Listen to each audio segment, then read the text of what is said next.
অকাল্টিজমের জনকদের ব্যাপারে আজ পর্যন্ত আপনাদেরকে যা কিছু জানিয়েছি তা খুবই ক্ষুদ্র ক্ষুদ্র আকারে। অ্যালেস্টার ক্রলি, হেলেনা ব্লেভাটস্কি জাদুবিদ্যার ফিল্ডে সেরা থেকে সেরা যাদেরকে বলা হয়, তাদের ইতিহাস, তাদের গল্প আমরা যতটুকু জানি তার চাইতেও সিনিস্টার এবং ইন্টারেস্টিং। সেই ফ্যাক্টগুলো আমরা প্রথমে সারফেস লেভেল থেকে ডিপ লেভেল পর্যন্ত গিয়ে জানার চেষ্টা করব।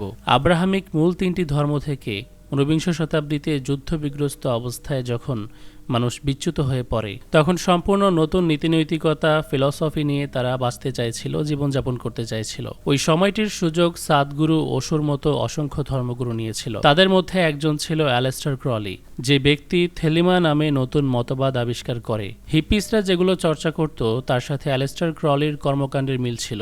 ড্রাগস, ইরোটিক ম্যাজিক এবং হাইপার সেক্সুয়ালিটির মধ্যে ডুবেছিল। ক্রলির চিন্তাভাবনা বা কর্মকাণ্ড আজকের দিনের জন্য হয়তো নর্মাল মনে হতে পারে, তবে 19বিংশ শতাব্দীতে মানুষ খুব একটা ভালো চোখে বিষয়গুলো দেখত না। তাদের জন্য শকিং, ট্রমাটিক মনে হতো। কিন্তু ক্রলি এরকম মানুষ ছিল যে বিষয়গুলো আরো ওপেনলি করতে পছন্দ করত। সে কারো পরোয়া করত না, এবং করত না বিধায় স্রোতের বিপরীতে গিয়ে, সমাজের বিপরীতে গিয়ে থেলিমা নামে শয়তানি ধর্মটি সামনে এনেছিল। বান্দা হানিমুনে গেলেও কোথায় যেত? ইজিপ্টের পিরামিডে।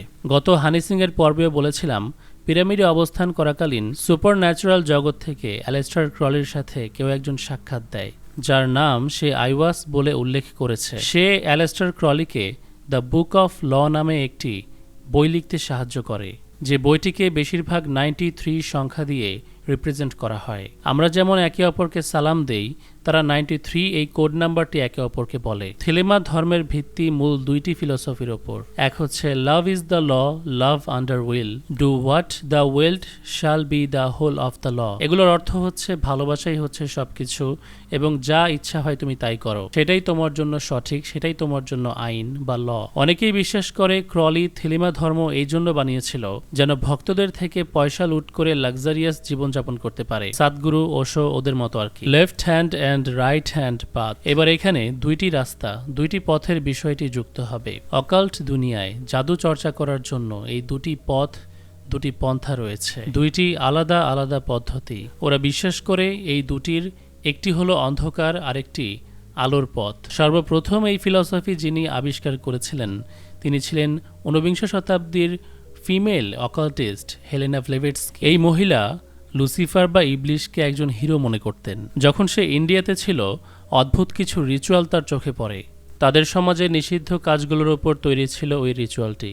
মাংস খাওয়া, মদ পান করা এবং শ্মশানে গিয়ে সাধনা করা। এই রিচুয়ালটিকে ভামাচারা বলা হতো। ব্লেভাটস্কি এর অনুবাদ করেছিলেন দ্য লেফট হ্যান্ড পাথ হিসেবে। এখন প্রশ্ন আসে, লেফট এবং রাইটের মধ্যে তাহলে পার্থক্য কি? জাদুবিদ্যা চর্চাকারীরা বিষয়টিকে নাম দিয়েছে ব্ল্যাক এবং হোয়াইট ম্যাজিক। 2টি পদ্ধতি ব্যবহার করে 2 রকম জাদু চর্চা এবং 2 রকম ফলাফল পাওয়া যায়।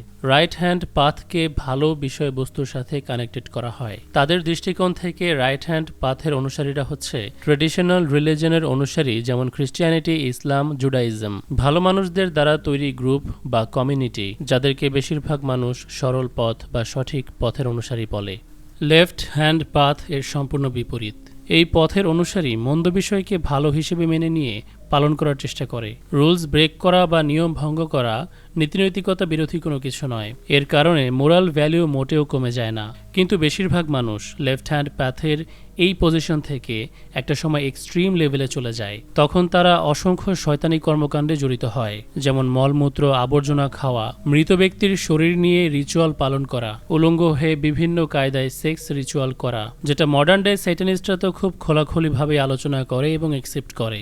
আরেকটি পদ্ধতি আছে যেটিকে মিডিয়ামশিপ বলা হয়, যার সাহায্যে মৃত ব্যক্তির আত্মার সাথে যোগাযোগ করার চেষ্টা করা হয়। অশুভ জিনদেরকে চালান দেয়া বিষয়টিকে স্পিরিচুয়াল রিয়েলিটি হিসেবে মানা হয়। আবার কিছু মানুষ বিশ্বাস করে এগুলো বানোয়াট, মানুষকে বিভ্রান্ত করার জন্য ছড়ানো হয়েছে। লেফট হ্যান্ড পাথের অনুসারীদের কমিউনিটি প্রায় সম্মিলিত হয়ে নিজেদের মধ্যে গোপন সমাবেশ বা সেশন করত। সেশনগুলোতে একটা সময় গণ্যমান্য ধনী ব্যক্তির আসা শুরু করে, এবং তারপর সেলিব্রিটিরা। এভাবেই রজার মর্নিও কিন্তু এরকম একটি সেশনে এসেছিলেন। সেশন ডেতে ওজি বোর্ড ব্যবহার হতো নিজেদের ভেতর থেকে কারোর মধ্যে আত্মা ডেকে নিয়ে আসার জন্য। স্পিরিচুয়াল জগতের সেই মাখলুকও নিজের অস্তিত্ব বোঝানোর জন্য টেবিল, দেয়াল বা দরজায় নক করত। যারা এইভাবে যোগাযোগ করতে পারত তাদেরকে মিডিয়াম বলা হতো এবং তারা সেই সময় খুব বিখ্যাত হয়ে ওঠে। মানুষ যে কোনো কাজে প্রথমে মিডিয়ামকে স্মরণ করতে শুরু করে, এমনকি ধার্মিক লোকেরাও মিডিয়ামদের কাছে যাওয়া শুরু করে। বিখ্যাত ব্যক্তিত্ব যারা পার্সোনালি মিডিয়াম রেখেছিল তাদের মধ্যে একজন কুইন ভিক্টোরিয়া আর একজন ম্যারি টোড লিঙ্কন ছিলেন। এনারা সবচেয়ে বিখ্যাত মানুষ ছিলেন। ম্যারি লিঙ্কনের তৃতীয় ছেলের সন্তান টাইফয়েডে মারা গিয়েছিল, যার ফলে সে খুব ভেঙে পড়ে এবং স্পিরিচুয়াল জগতের প্রতি অ্যাট্রাক্টেড হয়ে যায়, আর এভাবেই মিডিয়ামের সাথে সাক্ষাৎ করে নিজের মৃত ছেলের সঙ্গে কথা বলার জন্য। কুইন ভিক্টোরিয়ার প্যালেসে একজন মিডিয়ামের সবসময় আসা যাওয়া ছিল, যে 30 বছর সেখানে থেকে রানীর হাজব্যান্ড প্রিন্স অ্যালবার্টের সঙ্গে তাকে কথা বলিয়ে দিত। বর্তমান সময়ে একজন প্রকৃত মিডিয়াম খুঁজে পাওয়া খুব কষ্টকর। কেউ ট্যারোট কার্ড, কেউ ক্রিস্টাল বল ব্যবহার করছে। বিষয়টি এখন আর মৃত ব্যক্তিদের সঙ্গে কথা বলা পর্যন্ত সীমাবদ্ধ নয়। সাইকিকরা পুলিশদের সঙ্গে কাজ করে বলেও বিভিন্ন সূত্র থেকে আমরা জানতে পারি। তারা পুলিশদের ভিকটিমের বডি এবং সাসপেক্টদেরকে খুঁজে বের করতে সাহায্য করে। Golden dawn order, I guess নামটি আমার দর্শকদের জন্য একেবারেই নতুন। গোল্ডেন ডন 19 শতাব্দীর একটি বিখ্যাত গোপন সংস্থা। এলিট মানুষেরাই কেবল এই সোসাইটির সদস্য হতো, কিন্তু রহস্যজনকভাবে কিছু সময়ের মধ্যেই সংগঠনটি ভেঙে যায় বা বন্ধ হয়ে যায়। সংগঠনটি আবিষ্কার করা হয়েছিল 1887 সনে। লন্ডনের এই 3 জন ব্যক্তি মিলে এই অর্ডারটি আবিষ্কার করেছিল। এই 3 জন ব্যক্তি একটি ম্যাজিক্যাল বই ডিকোড করেছিল। এটিকে দি সাইফার ম্যানুস্ক্রিপ্ট বলা হয়। অন্যান্য গোপন সংস্থা থেকে ভিন্নধর্মী হওয়ায় এখানে মহিলা পুরুষ উভয়কে একই সঙ্গে মেম্বারশিপ দেওয়া হয়েছিল। কেবল 1 যুগ সময়ের মধ্যেই 100 জন সদস্য হয়ে গিয়েছিল তাদের এই সংস্থার, যেহেতু সবাই এলিট পিপল ছিল, এমনকি সেলিব্রিটিরা। Actress Florence Farr, Nobel prize winner কবি উইলিয়াম বাটলার এবং তাদের সবার পছন্দের অ্যালেস্টার ক্রলি। ক্রলির এই সংগঠনগুলোর ভেতরে থাকা খুব একটা স্বস্তিজনক ছিল না। অন্যান্য অকাল্টিস্টরা তাকে খুব একটা পছন্দ করত না। তার উদ্ভট কাজকারবার জীবনযাপনের জন্য নয়, সে অন্যান্য সদস্যদের সঙ্গে ঝগড়ায় লিপ্ত হতো। সংগঠনটিতে উচ্চ ডিগ্রি হাসিল করার সময় এলে বেশিরভাগ সদস্যরাই ক্রলিকে রিজেক্ট করে, কিন্তু এতে ক্রলির কোনো সমস্যা হয়নি। গোল্ডেন ডনের one of the founders Samuel ম্যাথার্সের সাথে তার ভালো সম্পর্ক ছিল। সদস্যদের ইচ্ছার বিরুদ্ধে সে ক্রলিকে বাছাই করে। তারপর এই দুজন মিলে সংগঠনটির একটি টেম্পলে নিয়ন্ত্রণ নেওয়ার চেষ্টা করে। এরপর ক্রলিকে আর কে আটকায়? সে সংগঠনটির গোপন শিক্ষাগুলো নিজের ম্যাগাজিনে নিজের নামে পাবলিশ করে। ফলে ম্যাথার্স এবং ক্রলিকে সংগঠন থেকে নিষিদ্ধ করা হয়, কিন্তু যা ক্ষতি হবার তা হয়ে গিয়েছিল। ম্যাথার্স চেষ্টা করেছিল অবশ্য সংগঠনটি পুনর্বহাল করতে, কিন্তু আগের মতো সেটি আর সম্ভব হয়নি। অর্ডারটি আগের মতো আর শক্তিশালী কখনোই হতে পারেনি। আমাদেরকে এখানে বুঝতে হবে, ক্রলির মতো মানুষের নৈতিকতা বলতে কিছু নেই। সে লেফট হ্যান্ড পাথের এক্সট্রিম লেভেলের লোক ছিল। সে তার নিজের ধর্ম থেলিমা তৈরি করার আগে অথবা অর্ডারের সদস্য হওয়ার আগে কেবলই সাধারণ একজন মানুষ ছিল। সে এতটা ধনী পরিবার থেকে ছিল, তার বাবা তার জন্মানোর আগেই রিটায়ারমেন্ট নিয়ে নিয়েছিল। তার পরিবার বেশ কঠোরভাবে খ্রিস্টান ধর্ম অনুসরণ করত।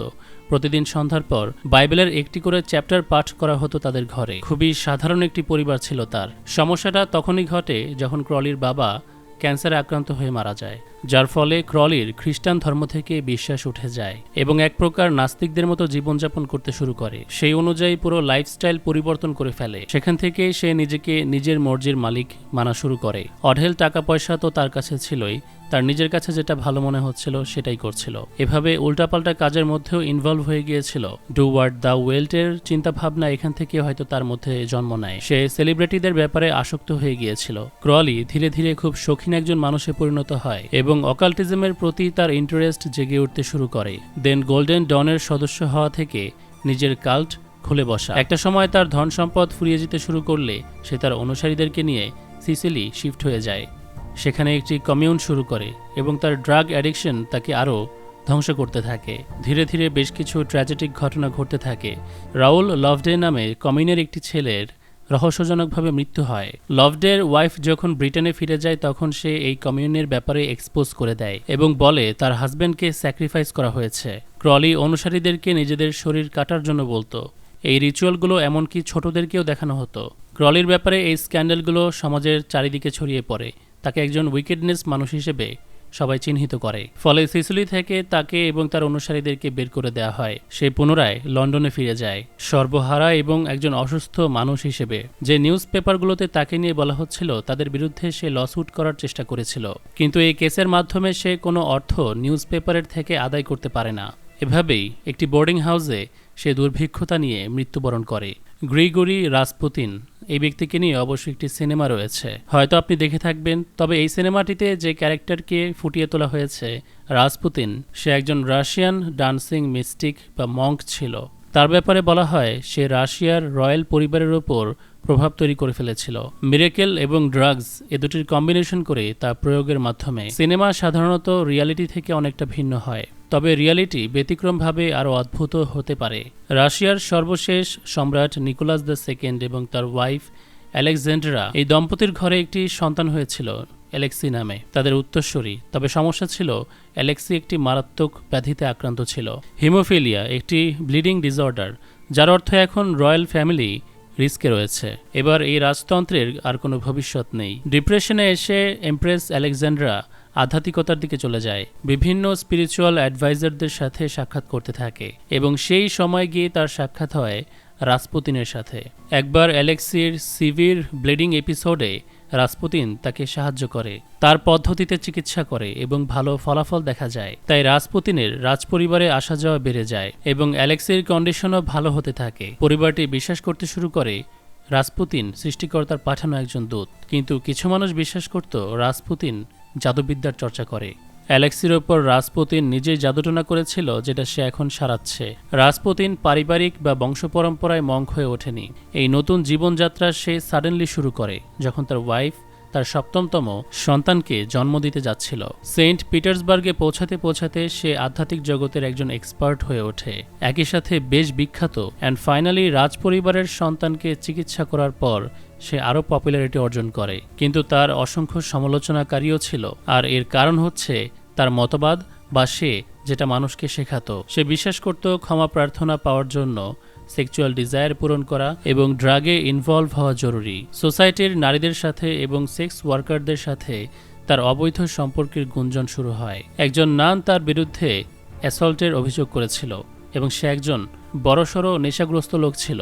এই ব্যক্তির নিয়ন্ত্রণ কেবল রাজপরিবারের সম্রাট এবং তার স্ত্রীর ওপরে ছিল না। প্রথম বিশ্বযুদ্ধে তার ইনভলভমেন্ট বা প্রভাব ছিল বলে শোনা যায়। প্রথম বিশ্বযুদ্ধ যখন শুরু হয় রাসপুতিনের রয়্যাল ফ্যামিলির উপর বেশ প্রভাব ছিল। সে সম্রাটকে বোঝাতে সক্ষম হয়েছিল তারা যদি নিজেরা সৈন্য সামন্ত দিয়ে যুদ্ধে যুক্ত হয় তাহলে তাদের জেতার সম্ভাবনা বেশি। সম্রাট যুদ্ধে চলে গেলে রানীর ওপর তার পূর্ণ নিয়ন্ত্রণ চলে আসে। সে রানীর ক্লোজ অ্যাডভাইজার হয়ে ওঠে। মানুষের মধ্যে গুঞ্জন শুরু হয় রানীর সাথে তার অবৈধ সম্পর্ক চলছে। পরবর্তীতে সে নিজের সঙ্গে ব্রাইফ এবং পিটিশন নিয়ে সে যেন পলিটিক্যাল পাওয়ার পেতে পারে। ধীরে ধীরে পুরো গভর্নমেন্ট সে নিজের পছন্দের মানুষদেরকে দিয়ে সাজিয়ে ফেলে, যার ফলে রাশিয়ার ইকোনমি দুর্বল হয়ে পড়ছিল।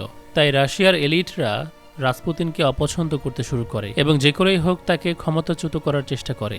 তাকে যেভাবেই হোক রাস্তা থেকে সরাতে হতো, তাই একের পর এক পরিকল্পনা শুরু হয়। তাকে একটি নোবেল পরিবারে দাওয়াত দেওয়া হয়। সেখানে তাকে যেই শরাব পান করতে দেওয়া হয়েছিল তাতে প্রচুর মাত্রায় সাইনাইড প্রয়োগ করা হয়, যেটা 10 জন মানুষকে মারার ক্ষমতা রাখত, কিন্তু রাসপুতিনের কিছুই হয় না। তাই কেউ একজন তাকে পেছন থেকে গুলি করে, কিন্তু সেটিও তাকে কোল্যাপস করতে সক্ষম হয় না। দ্বিতীয়বার আবার গান শট করা হলে তারপর সে মাটিতে লুটিয়ে পড়ে। ঘটনার 3 দিন পর তার বডি একটি নদীতে পাওয়া যায়। কিন্তু এখানে একটা টুইস্ট আছে। রাসপুতিন তার সেক্রেটারির কাছে একটি চিরকুট রেখে গিয়েছিল, যেখানে সে ভবিষ্যৎবাণী করেছিল যদি তার মৃত্যুর কারণ কোনো নোবেল হয় সেক্ষেত্রে রাশিয়ার অভিজাত তন্ত্র শেষ হয়ে যাবে।